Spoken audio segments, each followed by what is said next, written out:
Good morning, everybody. This video is going out as a YouTube video, and people who look at YouTube may not be aware that yesterday I posted both on Facebook and Instagram and sent out a news sheet to a lot of people saying for the first time really we were in desperate straits here because we were at the risk of not being able to afford the food to feed our animals.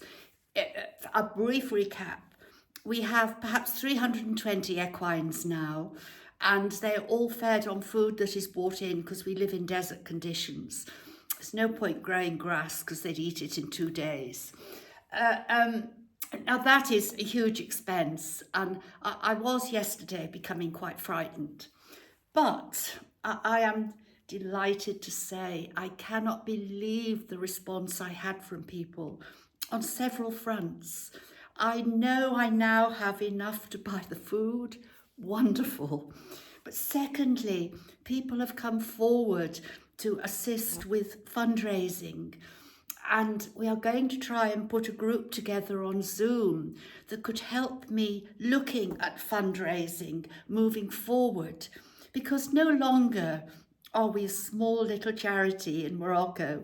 We are huge. And I'm not ashamed of saying we're the only people that do the substantial amount for equines, including sick ones, abandoned ones, orphaned ones. And we have been able over the last year to build more stables. We have an operating theatre now. We have an ambulance on the way, but that is paid for by grants. But it's the running costs. And we just can't give up because, as I say, we are offering a unique service in Morocco. And I hope people are with me over that. Added to which, I did mention yesterday that another charity called Moroccan Animal Aid is now dissolved in Agadir. We don't know what is going to happen to the animals, but I believe they have, in excess of 40 equines. That is going to cause huge problems. And although they are, I think it's fair to say that one founder was deported and the other isn't allowed back into Morocco. So whatever the history is or is going on behind that, they're in difficulties, although they are still trying to raise some money.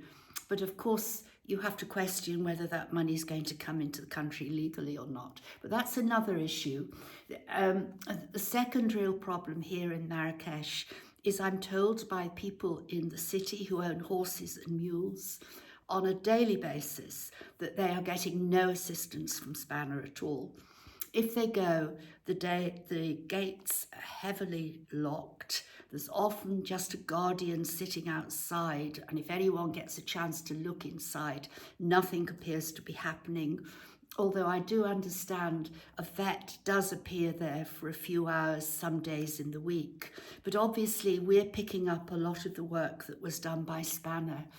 Now, I don't complain about that because we're in a position to do it. But we have to expand our base, and we can no longer just rely on personal donations, although at the moment we wouldn't know what we'd do without them. We must now go for international sponsorship, and I believe myself that the days of applying for grants are limited because grants are charities and they're all under pressure as well. We have to look for commercial sponsorship. I do believe that's the way forward. I also have to acknowledge that we don't pay anyone to do our admin at all. I do everything. And I'm now 80, a lot of you know that. And I have to face up to the fact that I can't continue to do everything myself.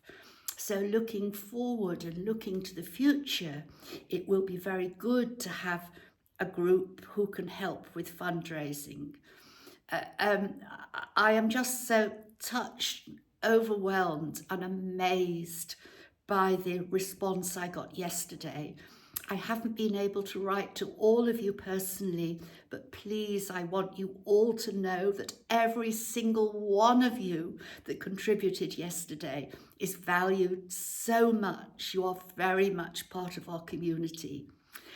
More news later, I hope, and good news. So bye for now.